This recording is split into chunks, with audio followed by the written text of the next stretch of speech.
نقولوا باك على كونسومر ديالو كارطون وما 42 كارطون 5 مليون ولا 6 مليون هذيك اللي دخلتها للسوق هي بعدا ماشي هي غاليه من السوق تقول لي غاليه شي سنه تقول باغي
شي كويسه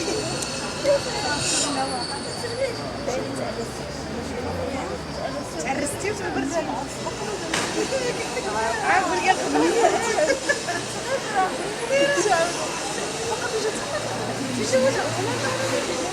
انا عاد هذه جاب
استعمل هذا الواحد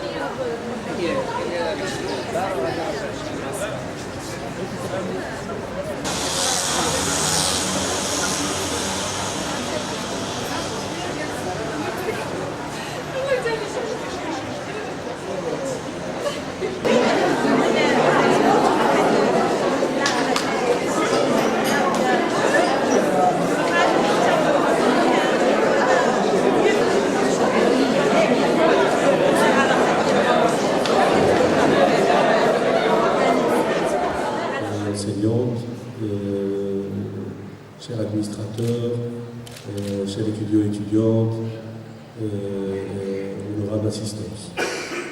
Mon cher ami, bien sûr, et collègue Saïd Souel, que je remercie encore une fois de nous avoir accueillis, comme d'habitude, chez lui, dans cet espace agréable pour restituer ce travail. Aujourd'hui, nous sommes donc réunis pour faire une première restitution des premiers résultats phares qui ressortent d'une analyse, d'un diagnostic approfondi qui a été mené par une équipe d'étudiants et d'enseignants pendant toute une année par rapport au coaching d'une vingtaine de coopératives qui ont été sélectionnées à l'échelle nationale dans la perspective et dans l'objectif de promouvoir donc leur possibilité d'export à l'international. Il s'agit dans un premier temps, bien sûr, de faire un diagnostic de ces 20 coopératives sur plusieurs volets. D'abord sur le côté management financier, management de la gestion des produits, donc les 4 volets en fait du marketing mix. Et puis, bien sûr dans le but, dans la perspective de hisser le niveau de qualité et de produits également au sein de ces coopératives et de leur intégrer une valeur ajoutée dans le système de management en général. Et puis dans le deuxième temps, donc les étudiants ont été également encadrés d'un encadrement de proximité, donc de très près, dans le but de pouvoir identifier les pistes d'exportation de ces produits vers des marchés extérieurs. Donc l'objectif étant bien sûr de s'intégrer dans cette politique d'économie solidaire qui a été lancée par Sa Majesté bien sûr dans le cadre du grand projet de l'IDH, de l'Initiative nationale du développement humain. Et je crois d'ailleurs que la Banque mondiale qui vient d'octroyer un fonds hier en fait récemment de 300 millions de dollars pour le Maroc sur les 4 années à venir pour appuyer justement la politique de l'IDH, vient encore souligner un signal très fort pour appuyer la politique marocaine dans ce sens-là. Donc je crois que nous, en tant qu'établissement universitaire, faculté polydisciplinaire qui relève de l'Université de Kouali, nous nous sommes positionnés dans cette politique dans le sens de mettre à la disposition du monde professionnel, et donc celui des coopératives, des compétences étudiantines qui sont coachées, eux-mêmes relayées par une équipe d'académiciens, d'abord les professeurs de notre université, de notre établissement, mais également par une équipe d'experts belges et académiciens qui sont associés autour du GIE, le groupement d'intérêt économique Academic Exchange. Ce partenariat est le fruit en fait d'abord d'une collaboration fréquente et fructueuse que nous avons démarrée il y a 5 ans avec l'école Francisco Ferrer, dont M. Renaud Loridan est le directeur ici est présent parmi nous, et que nous avons donc entamé sur plusieurs filières, d'abord sur banque et finance, puis sur le télétourisme, et donc ce troisième projet sur une coopérative est venu donc en troisième lieu pour étoffer un peu la palette de la coopération que nous avons mise en place depuis quelques années. Donc je crois que pour nous aujourd'hui c'est une journée de fête. On est là pour d'abord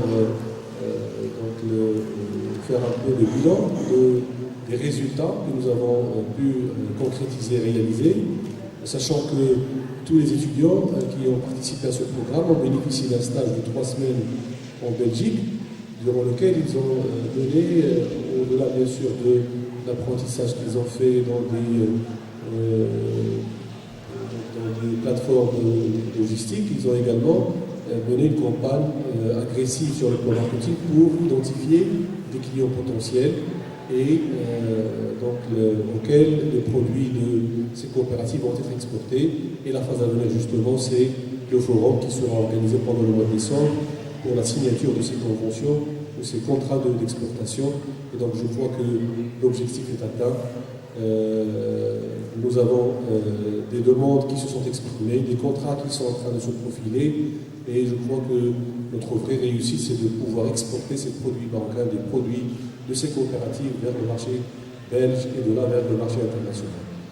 Donc je crois que on a de quoi être fiers, tous les partenaires ensemble, la faculté pluridisciplinaire de l'Université de Paris, l'école Francisco Ferrer, le groupe GE Academic Exchange, le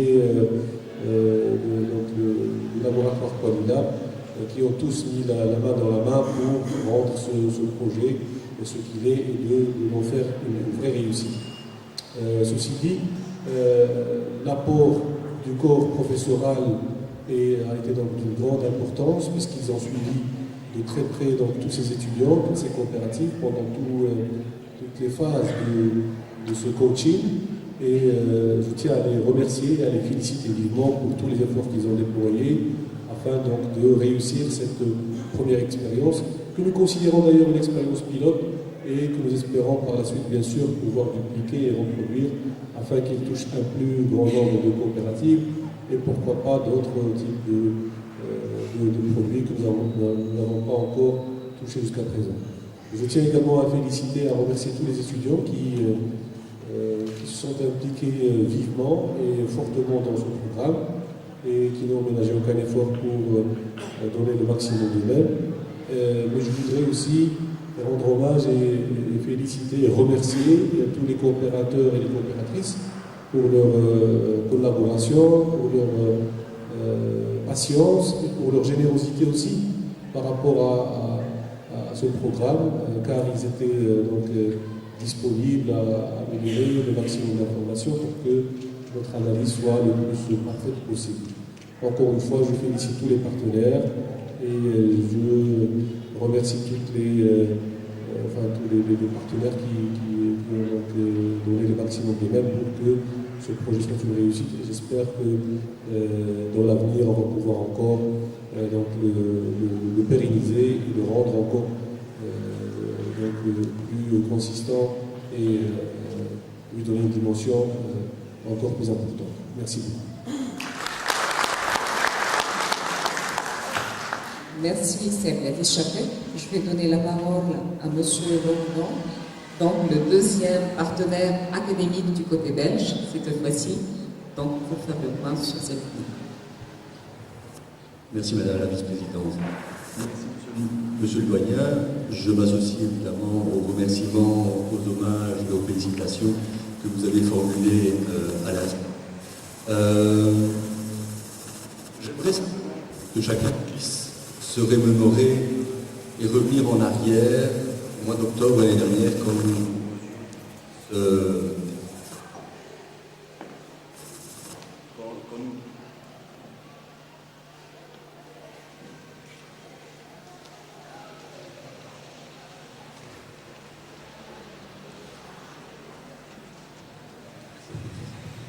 Voilà, petit problème technique. Ça fonctionnait bien l'année dernière, et c'est ce que je voulais dire.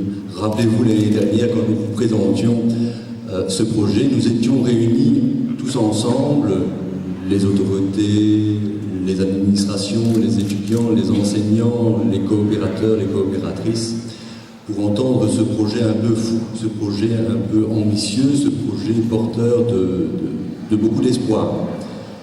Beaucoup se posaient encore la question à ce moment-là, comment nous allions être capables de le mettre en œuvre, mais très vite on s'est rendu compte qu'il y a eu un enthousiasme partagé.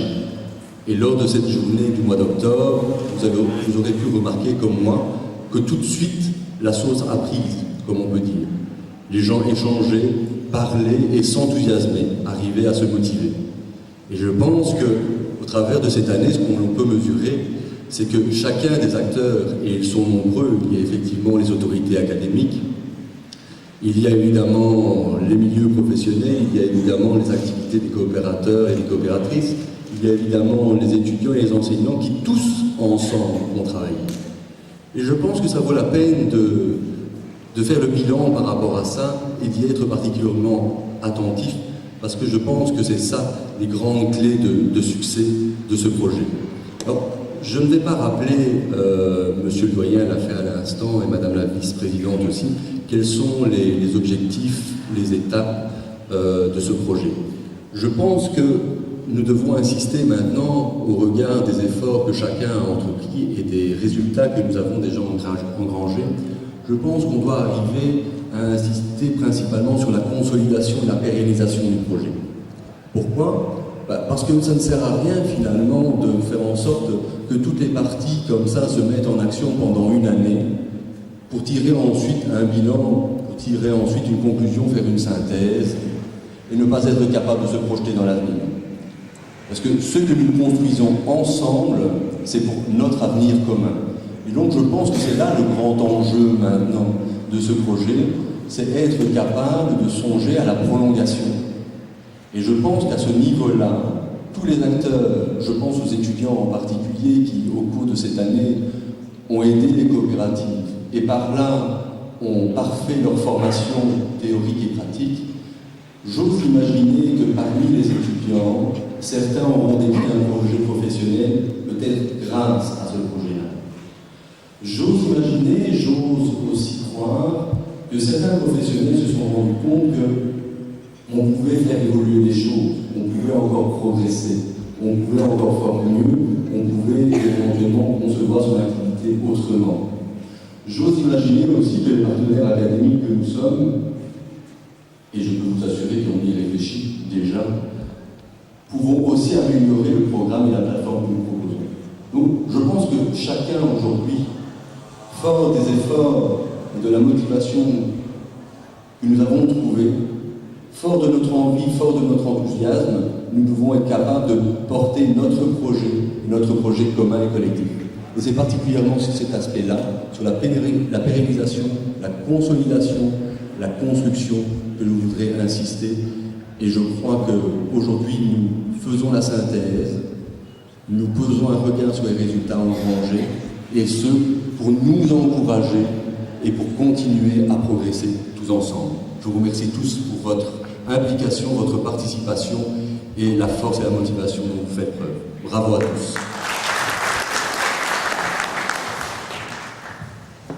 Merci, Monsieur Longrinon.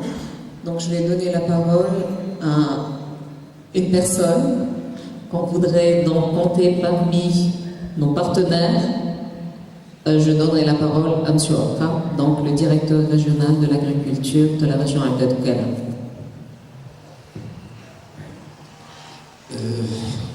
Merci, Madame la vice-présidente de l'université, Monsieur le doyen de polydisciplinaire, Monsieur le doyen de l'ENCG, Messieurs, Madame les représentants du programme Solid Exchange, Monsieur le consul, Monsieur le directeur de développement des produits terroirs au niveau du ministère, Mesdames, Messieurs, honorables assistance. Donc c'est avec plaisir que j'assiste avec vous aujourd'hui au niveau de ce forum qui est très très important pour nous, surtout qu'il aborde un thème très important, à savoir celui du développement des produits de terroir. C'est un projet donc c'est un projet entre l'université et nos amis du programme Solid Exchange.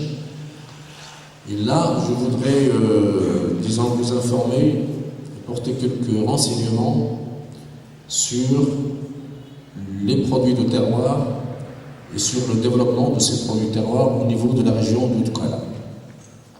Ce thème, c'est un thème, comme j'ai dit, très très important pour lequel notre ministère, et en l'occurrence l'Agence de développement agricole, accorde une importance très très très grande. C'est un axe de développement de notre stratégie, au niveau de notre stratégie du plan Maroc vert, que peut-être M. Dba tout à l'heure va présenter en détail. Vous allez voir l'importance que notre ministère a donnée à ce secteur, que celui du développement des produits de terroir. Donc, je ne vais pas rentrer en détail, M. Dba va le faire tout à l'heure. Mais moi, je voudrais également apporter quelques informations concernant ce secteur au niveau de notre région, de Douala et Ebda. C'est un secteur également auquel nous donnons beaucoup d'importance. Notre région regorge, c'est une niche très très importante de produits de terroir. Ça fait deux années de suite, 2 années ou 3 années que nous avons entamé beaucoup de travaux ici. On a commencé par l'identification, lancer une étude sur l'identification et le diagnostic des produits de terroir existants au niveau de la région de Douala. Donc c'est une étude qui vient de se terminer et donc on a pu identifier une dizaine de produits de terroir répartis à travers la région de Douala. Alors essentiellement ces produits se trouvent au niveau de Safi. Safi pour nous c'est une zone une niche très très importante pour les produits de terroir. Alors je citerai à titre d'exemple, il y a les capres. Pour nous, la région de Safi, c'est une région qui produit des capres de renommée, de qualité importante. Il y a le vignoble Doukali, l'Aneb Doukali pour les gens qui le savent. C'est un produit de terroir par excellence et qui n'existe qu'au niveau de la région des Douala, au niveau de Hadoulat Froj, au niveau de Boulaouane. Il y a le cumin, également au niveau de la région de Safi et du Youssoufia. Il y a le figuier au niveau de Hadoulat Froj, le figuier au niveau de l'Asfi, et donc un certain nombre de produits que nous avons identifiés, qui sont à peu près 10 à 11 produits, et sur lesquels nous avons engagé des projets de développement très très importants. Alors parmi les projets qu'on avait engagés en ce moment, il faut dire que nous, au niveau régional, on travaille surtout à l'amont. L'amont, c'est-à-dire la mise à niveau des acteurs et des coopératives, des organisations professionnelles qui produisent ces produits de terroir, donc leur mise à niveau, leur organisation, leur mise à niveau, et également le développement et la multiplication des superficies et la mise à niveau de ce secteur. Donc nous avons engagé un certain nombre de projets, en l'occurrence la labellisation des capres au niveau de Safi. Nous sommes en train de labelliser le cap de Safi en ce moment. Nous avons également entrepris avec certaines associations coopératives et industrielles de la région de Safi la mise à niveau des stations de conditionnement, la construction et la mise à niveau des stations de conditionnement déjà existantes au niveau de Safi, pour pouvoir donner un élan à ces coopératives, à ces industriels et arriver à mettre à niveau leurs produits et pouvoir par la suite exporter. Nous avons lancé également la labellisation du vignoble Doukali. Nous avons créé un GIE dernièrement avec les coopératives et les associations existantes au niveau de Boulaouane. Et donc la labellisation est en cours en ce moment pour arriver à sortir avec un label, un Neb Doukali, comme c'est le cas pour certains produits, d'autres produits marocains, à savoir le safran de Taliwin, l'huile, d'autres huiles, l'huile d'argan, ainsi de suite. Nous allons construire des stations de conditionnement pour ces coopératives, au profit de ces coopératives au niveau de Hadoulat Froj, pour pouvoir conditionner leurs produits, faire construire des plateformes de commercialisation pour ces produits. Et également, un axe qui est très très important, c'est l'amélioration, génétique, si vous voulez, amélioration des clones existants au niveau de cette région. Parce que c'est un vignoble qui est très très ancien, le cépage il est très très ancien. Et donc nous avons lancé une étude avec des chercheurs de l'Institut agronomique de l'INRA et de l'INRA de Meknès pour pouvoir choisir des clones performants au niveau de cette zone et les multiplier par la suite dans une pépinière et les rétrocéder aux agriculteurs pour, disons, améliorer la productivité du vignoble de Toukali. Donc là, c'est pour vous dire, il y a un certain nombre de projets que nous avons entamés et nous espérons que par la suite, collaborer ensemble avec nos partenaires belges, nos partenaires de la faculté de l'université Chouaïb Toukali, pour aller de l'avant. Alors nous considérons que avant que ces coopératives, avant que les associations puissent exporter leurs produits, il y a un travail énorme à faire à l'amont. C'est la mise à niveau de ces coopératives et de ces produits pour répondre aux conditions de commercialisation et aux conditions d'exportation. Et donc, nous souhaitons à ce qu'il y ait des efforts, parce que le maximum en fait d'efforts soit fait au niveau de l'amont. Nous avons un certain nombre, énormément de coopératives qui produisent en ce moment des produits, par-ci par-là, mais ne répondent pas encore aux conditions de commercialisation et d'exportation. Et donc nous devons faire, disons, beaucoup d'efforts à ce niveau. Donc, de ma part, en tant que directeur régional de l'agriculture, on est disposé, l'office, le ministère, de représentation du ministère sont disposés à collaborer fortement avec les partenaires pour ériger, donner un coup de pouce à ce secteur qui est un secteur auquel, comme j'ai dit tout à l'heure, notre ministère donne beaucoup d'importance pour le mettre à un niveau. Voilà donc, de ma part, je vous remercie pour cette invitation et nous espérons collaborer ensemble pour l'avenir. Et merci. Merci, M. Horta. Et puis maintenant, je vais donner la parole à la personne qui a tout fait pour que ce projet voit le jour. Je vais donner la parole donc à l'instigatrice du programme Solid Exchange, Madame Noël Paré. À vous la parole. Merci, Madame la Vice-Présidente, et surtout cet honneur parce que c'est loin d'être mon projet, c'est d'abord le projet de tous, des encadrants, des étudiants, des coopérateurs, de vous-même et de la direction donc, de la faculté de l'université qui avait cru dans ce projet, dans cette folie que vous avez donc partagé avec nous. Donc je vais appeler donc le professeur qui va donner un témoignage et puis l'équipe académique Exchange à me rejoindre, Qualilab, et aussi donc le directeur de produits de terroir au niveau de l'ADA, Madame Ververs, que je ne vois pas, non, de nous rejoindre de telle manière à présenter les premiers résultats. Alors cette journée, c'est la journée bien sûr des premiers résultats, des résultats académiques, des recommandations et de tous les conseils qu'on doit vous donner. Mais le vrai résultat, ça sera en fin d'année, vous le savez, puisque nous allons vous amener en Belgique et c'est là que, bien sûr, les résultats économiques et les résultats attendus par les coopérateurs seront là. Donc, vous avez bien entendu qu'on avait la chance d'avoir avec nous le ministère de l'Agriculture et, bien sûr, l'Agence de développement agricole qui sont avec nous, la Haute École Francisco Ferrer, qui non seulement s'est impliquée au niveau de la catégorie économique qui est représentée par M. Loridan, mais aussi par Madame Ververs qui vient en renfort avec tous les conseils de stylisme, de design et donc qui seront bien utiles par rapport aux coopératives artisanales. Cet après-midi, nous ferons un atelier pour les différentes coopératives. Donc, je vais vous demander de me rejoindre.